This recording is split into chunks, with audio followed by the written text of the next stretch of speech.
You just realized your business needed to hire someone yesterday. How can you find amazing candidates fast? Easy. Just use Indeed. Stop struggling to get your job post seen on other job sites. With Indeed sponsored jobs, your post jumps to the top of the page for your relevant candidates, so you can reach the people you want faster. According to Indeed data, sponsored jobs posted directly on Indeed have 45% more applications than non-sponsored jobs. Don't wait any longer. Speed up your hiring right now with Indeed.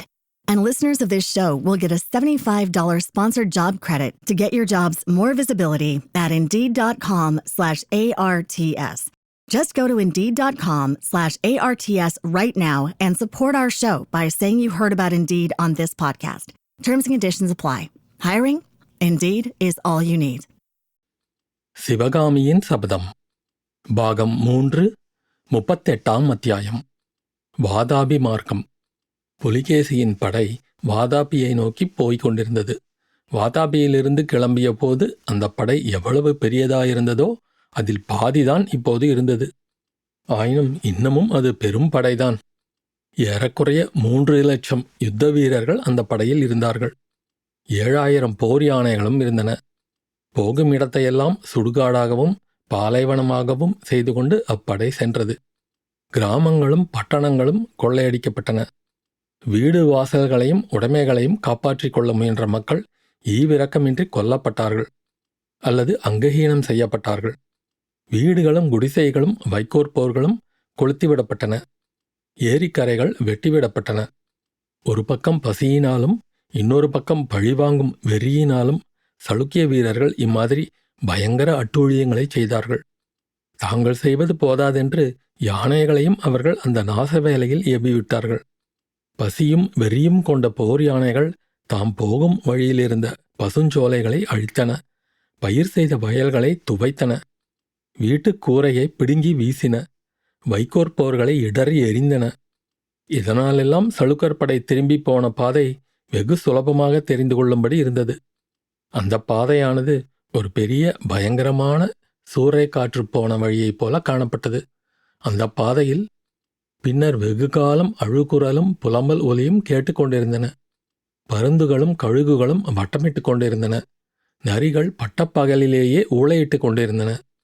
Vatapi நோக்கிச் சென்ற சளுக்கர் படையுடன் கூட சிவகாமியும் போய்க் கொண்டிருந்தாள். அவளை பல்லக்கிலே வைத்து தூக்கி கொண்டு போனார்கள். ஆனால் பல்லக்கு சுமப்பவர்கள் தன்னை தூக்கி கொண்டு போவதாகவே சிவகாமிக்கு தோன்றவில்லை.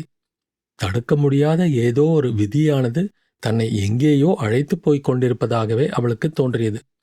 சளுக்கர்களால் சிறைப்பிடிக்கப்பட்ட உடனே அவள் மனத்தில் தோன்றியிருந்த பீதியும் தன்னுடைய கதி என்ன ஆகப் போகிறதோ என்ற கவலையும் இப்போது மறைந்து விட்டன.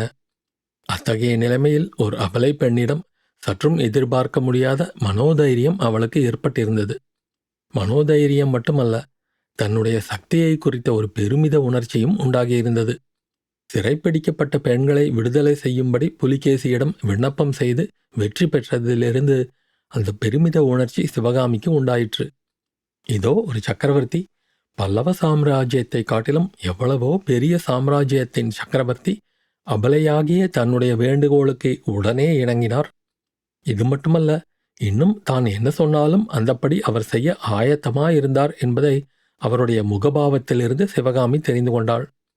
அதே சமயத்தில் சிவகாமி இன்னொரு இரகசியத்தையும் கண்டுகொண்டிருந்தாள், அல்லது கண்டுகொண்டிருந்ததாக எண்ணினாள். அன்று காஞ்சியில் கூடியிருந்த சபையிலே புலிகேசியின் முகத்தை பார்த்தபோது ஏதோ ஒரு விளங்காத மர்மம் அதில் இருப்பதாக அவளுக்கு தோன்றியதல்லவா?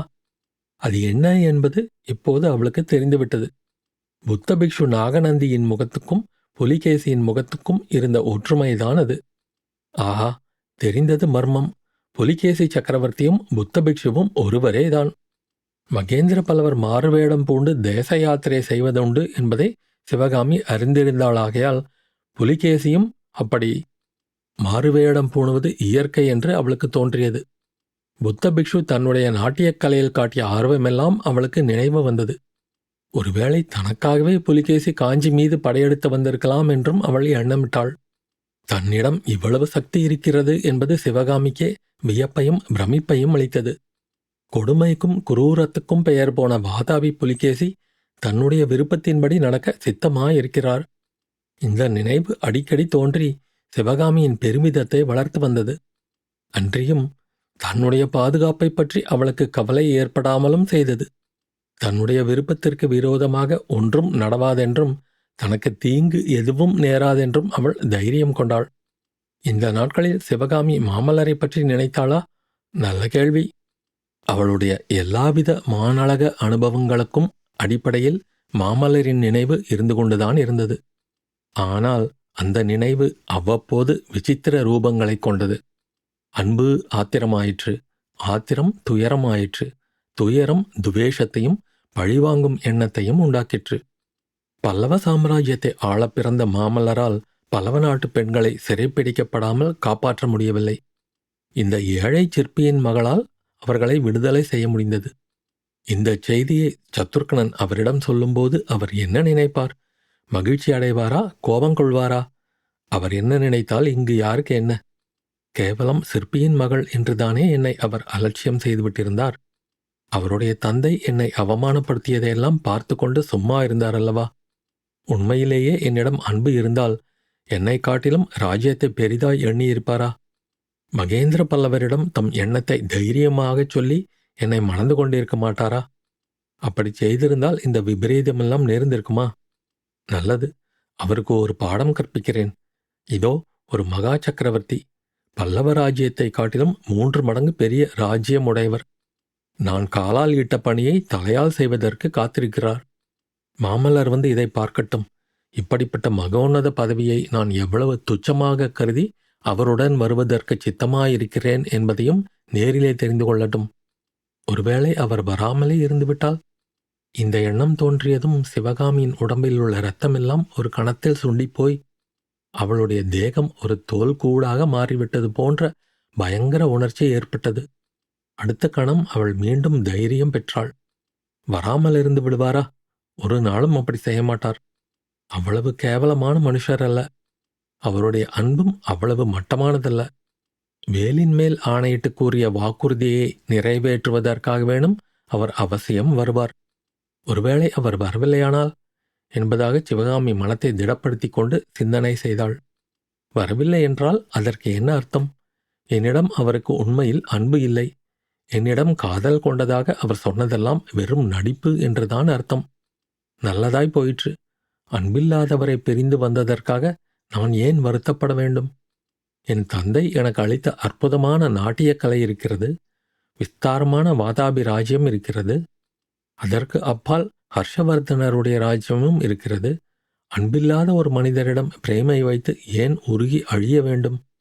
இப்படி சிவகாமி எண்ணிய போதே உண்மையில் அவளுடைய உள்ளம் அந்த அன்பில்லாத மனிதரை குறித்து உருகி கரைந்து கொண்டிருந்தது. சீச்சி, இது என்ன வீண் பிரமை! அவர் மட்டும் வந்து என்னை அழைத்து போகாவிட்டால் அப்புறம் இந்த உலக வாழ்க்கையில் என்ன இருக்கிறது? எதற்காக வாழ வேண்டும்? நாட்டியமாவது, கலையாவது, மண்ணாங்கட்டியாவது? வீணாக என்னை நானே ஏமாற்றிக் கொள்வதில் என்ன பிரயோஜனம்? சளுக்கரிடம் சிறைப்பட்டு நான் உயிர் வாழ்ந்து கொண்டிருப்பது அவருக்காகத்தான். வழியில் பயங்கர அட்டூழியங்களையெல்லாம் பார்த்து கொண்டு நான் வாதாபிக்கப் போவதும் அவருக்காகத்தான். அவர் வந்து இந்த பாதக சளுக்கர்களை பழிவாங்கி என்னை மீட்டு கொண்டு போவார் என்ற நம்பிக்கையினால்தான். அவருடைய அன்புக்காகவே நான் உயிர் வாழ்கிறேன். அவருடைய கௌரவத்தை பாதுகாக்கவே நான் வாதாபிக்கப் போகிறேன். அவர் என்னை மறந்துவிட்டால் நல்லது. அப்புறம் இந்த உயிரை மாய்த்து கொள்ள எத்தனை நேரம் ஆகிவிடும்? சிவகாமி நாட்டியம் ஆடும்போது சில பாடல்களுக்கு அபிநயம் பிடிப்பதற்கு மின்னல் மின்னும் நேரத்தில் உணர்ச்சிகளையும் முகபாவங்களையும் மாற்றிக்கொள்ள வேண்டியிருக்கும். பார்ப்பவர்கள் அம்மாறுதல்களை தொடர்ந்து கவனிப்பது கூட அசாத்தியமாகிவிடும். இப்போது சிவகாமியின் உள்ளமானது உண்மையாகவே அத்தகைய மின்னல் வேக உணர்ச்சி மாறுதல்களை அனுபவித்து வந்தது. பல்லவ நாட்டு பெண்களை விடுதலை செய்த பிறகு வடபெண்ணை நதிக்கரை போய் சேரும் வரையில் புலிகேசி சக்கரவர்த்தி அவள் இருந்த பக்கம் வரவே இல்லை. புலிகேசியின் புத்த பிக்ஷு வேஷத்தை பற்றிய ரகசியம் தெரிந்துவிடப் போகிறதே என்னும் தயக்கத்தினாலேதான் அவர் தன்னிடம் வரவில்லை என்று சிவகாமி கருதினாள். அது தனக்கு தெரிந்திருப்பதாக இந்த பிரயாணத்தின் போது காட்டிக்கொள்ளக்கூடாது என்றும் அவள் தீர்மானித்து கொண்டாள். வடபெண்ணை நதிக்கு அக்கறையில் முன்னதாக வந்த வாதாபி சைனியத்தின் பெரும்பகுதி தங்கியிருந்தது. அந்த சைனியத்தோடு பின்னால் புலிகேசியோடு வந்த சிறு சைனியம் ஒன்று சேர்ந்த அன்று இரவு சிவகாமி ஓர் அதிசயமான கனவு கண்டாள். ஆனால் அது கனவா நனவா என்பது அவளுக்கு வெகுநாள் வரையில் சந்தேகமாயிருந்து வந்தது. கனவாயிருந்தாலும் நனவாயிருந்தாலும் அதில் கண்டதும் கேட்டதும் அவளுடைய உள்ளத்தில் புதிய பல சந்தேகங்களையும் கவலைகளையும் கிளப்பி விடுவதற்கு ஏதுவாயிருந்தன. வாதாபி சைன்யம் தண்டு இறங்கியிருந்த இடத்துக்கு சற்று தூரத்தில் சிவகாமியின் பல்லக்கு இறக்கப்பட்டது. பிரதேசம் இயற்கை அழகு பொருந்தியதாகவும் நிசப்தமாயும் இருந்தது. பூரணச்சந்திரன் வானத்திலும் பூமியிலும் பால் நிலவை பொழிந்து கொண்டிருந்தான். இனிய இளங்காற்று வீசிக்கொண்டிருந்தது. நீண்ட பிரயாணத்தினால் பெரிதும் களைப்புற்றிருந்த சிவகாமி ஒரு மரத்தின் அடியில் படுத்துக்கொண்டாள். அவளுடைய கண்கள் தாமே மூடிக்கொண்டன. சிறிது நேரத்துக்கெல்லாம் நித்ராதேவியின் வயப்பட்டு அயர்ந்த தூக்கத்தில் ஆழ்ந்தாள். ஏதோ பேச்சுக்குரல் கேட்டு உறக்கம் சிறிது கலைந்தது. ஆனால் கண்ணிமைகள் திறக்க மறுத்தன. எனினும் யார் பேசுகிறார்கள் என்று தெரிந்து கொள்ளும் ஆவலும் அதிகமாயிருந்தது. பெரிதும் முயன்று கண்ணிமைகளை சிறிது திறந்தாள். எதிரே நிலவு வெளிச்சத்தில் அவள் சற்றும் எதிர்பாராத அதிசயமான காட்சி ஒன்று தென்பட்டது. புலிகேசி சக்கரவர்த்தியும் புத்த பிக்ஷுவும் அருகருகே நின்று கொண்டிருந்தார்கள். ஒரே உயரம், ஒரே உருவம், முகத்தின் தோற்றம், மூக்கின் அமைப்பு, கண், புருவம் எல்லாம் ஒன்றே. உடைகளில் மட்டும்தான் வித்தியாசம். ஒருவர் சக்கரவர்த்திக்குரிய கிரீடம் முதலியவை தரித்திருந்தார். இன்னொருவர் மொட்டை தலையுடனும் காவி வஸ்திரத்துடனும் விளங்கினார். இதை பார்த்த சிவகாமி தன் மனத்திற்குள், ஆ, இதென்ன? புலிகேசியும் புத்த பிக்ஷுவும் ஒருவர்தானே, இங்கே தனித்தனியாய் நிற்கிறார்களே. ஆகையால் இது உண்மையான காட்சி அல்ல. நாம் கனவு காண்கிறோம். கனவிலேதான் இந்த மாதிரி பிரமை நமக்கு ஏற்பட்டிருக்கிறது என்று எண்ணமிட்டாள். மறுபடியும் கண்ணிமைகளை மூடிக்கொண்டாள். கண்கள் மூடிக்கொண்ட போதும் செவிகள் திறந்திருந்தன. பின்வரும் சம்பாஷணை அவளுடைய காதில் விழுந்தது. அண்ணா, நீ சொன்னது இந்த பெண்தானே? இவள்தான். இவள்தான் சிவகாமி. ஆம், இவள்தான் சிவகாமி. எனக்கு நீ எழுதிய ஓலையில் காஞ்சி தொந்தரியை நீ எடுத்துக்கொள், சிவகாமியை எனக்கு கொடுத்துவிடு என்று எழுதியிருந்தாயே, அது இந்த பெண்ணை பற்றித்தானே? ஆமாம் தம்பி, ஆமாம். அப்படி இவளிடம் நீ என்ன அழகை கண்டாயோ அதுதான் எனக்கு தெரியவில்லை. இவளை விட எத்தனையோ சுந்தரமான பெண்களை நம் வாதாபியிலே நான் பார்த்திருக்கிறேன். இவள் நாட்டியம் ஆடும்போது பார்க்க வேண்டும். அப்போது வேறு விதமாகச் சொல்வாய். அதையும் மகேந்திர பல்லவனுடைய சபையில் பார்த்தேனே. அப்படி ஒன்றும் அதிசயமாக எனக்கு தெரியவில்லை. உனக்கு தெரிந்திராது. கலை கண்களோடு பார்ப்பவர்களுக்கு தெரியும். அஜந்தா சித்திரங்களை பார்த்து இது என்ன அதிசயம் என்று சொன்னவனல்லவா நீ? போகட்டும், நமது வம்சத்துக்கு நீ ஒருவன் கலை கண் உடையவன் இருக்கிறாயே, அதுவே போதும். இந்த தென்னாட்டு படையெடுப்பில் நமக்கு எல்லாம் அபஜயமாய் முடிந்தது. ஏதோ உன்னுடைய மன விருப்பமாவது நிறைவேறியதே, அந்த வரையில் எனக்கு திருப்திதான். தம்பி, இவளை நீ சர்வ ஜாக்கிரதையாக பார்த்து கொள்ள வேண்டும். நான் திரும்பி வரும் வரையில் இவளுக்கு ஒரு குறைவும் வைக்கக்கூடாது. இதென்ன இப்படி கவலைப்படுகிறாய் அண்ணா? நான் இவளுக்காக கவலைப்படவில்லை. இவளிடம் இருக்கும் கலைக்காகத்தான் கவலைப்படுகிறேன். அந்த தெய்வ கலைக்கு யாதொரு குறைவும் வரக்கூடாதே என்று கவலைப்படுகிறேன். நல்ல கவலை, நல்ல கவலை. என்னை கேட்டால் என்ன சொல்வேன் தெரியுமா? மகேந்திர பல்லவனிடம் சொன்னதைத்தான் உனக்கும் சொல்வேன். மகேந்திர பல்லவனிடம் என்ன சொன்னாய் தம்பி? இந்த அற்பர்களுக்கு இவ்வளவு மரியாதை என்ன? எங்கள் நாட்டிலே என்றால் சாட்டையால் அடித்து நடனம் ஆடச் சொல்வோம் என்று கூறினேன். பார்த்தாயா, உன்னை நம்பி இவளை எப்படி ஒப்புவித்து விட்டு போவது? நான் வேங்கிபுரத்துக்கு போகவில்லை. இல்லை அண்ணா, இல்லை. ஏதோ விளையாட்டுக்காக சொன்னதை உண்மையாக எடுத்துக்கொள்ளாதே. உன் விருப்பத்துக்கு மாறாக நான் எந்த காரியத்திலாவது நடந்து கொண்டிருக்கிறேனா? இவளுடைய மனம் கோணாமல் எல்லா ஏற்பாடுகளும் செய்து வைக்கிறேன். நீ கவலையின்றி போய்விட்டு வா. இத்துடன் சம்பாஷணை முடிந்ததாக தோன்றியது. சிவகாமி மறுபடி நினைவற்ற உலகத்தில் ஆழ்ந்தாள்.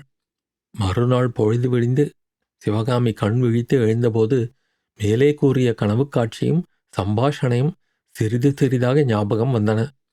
அவையெல்லாம் கனவுதானா, ஒருவேளை உண்மையான நிகழ்ச்சிகளா என்ற சந்தேகமும் அவள் மனத்தில் எழுந்து குழம்பியது. வெகுநேரம் சிந்தித்து கனவாகத்தான் இருக்க வேண்டும் என்று முடிவுக்கு வந்தாள். அப்படி ஒரேவித உருவமுள்ள 2 பேர் இருக்க முடியாது.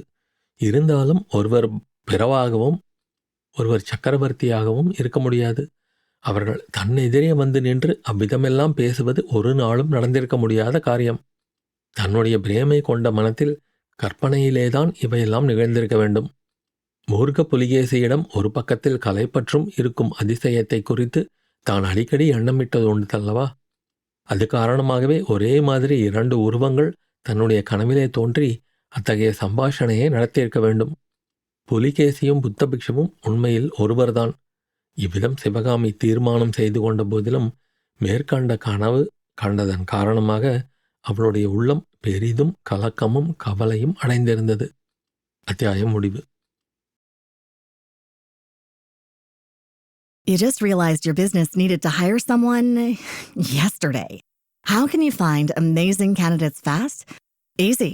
Just use Indeed. Stop struggling to get your job post seen on other job sites.